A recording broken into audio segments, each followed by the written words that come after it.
দল আমবাজার ঐক্যমত কমিশনের আলোচনায় অংশ নিয়েছি। আমরা সবাই জুলাই জাতীয় সনদের আইনগত ভিত্তির বিষয়ে আমরা ঐক্যমতে এসেছি। সুতরাং কোথাও কোনো বাধা নাই। সুতরাং যেহেতু বিতর্ক সৃষ্টি হয়েছে, আপনারা অনতি বিলম্বে জুলাই জাতীয় সনদ বাস্তবায়ন আদেশ জারি করেন।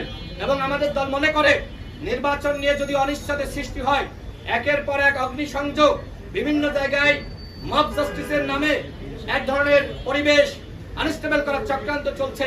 সুতরাং নির্বাচন যত বিলম্বিত হবে, চক্রান্ত তত বাড়বে। এই কারণে আমাদের দলের পক্ষ থেকে আমরা দাবি জানাচ্ছি, আগামী জানুয়ারি মাসে নির্বাচন অনুষ্ঠিত করতে হবে। যেহেতু অনিশ্চয়তা কেটে গিয়েছে জুলাই জাতীয় সনদ নিয়ে, জানুয়ারি মাসে নির্বাচন হলে কোনো সমস্যা হবে না।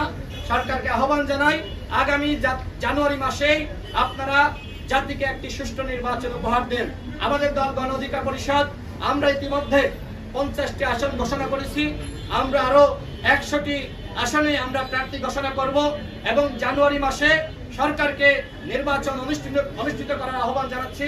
যদি আপনাদের কোনো প্রশ্ন না থাকে, আমাদের আলোচনা বা আজকের এই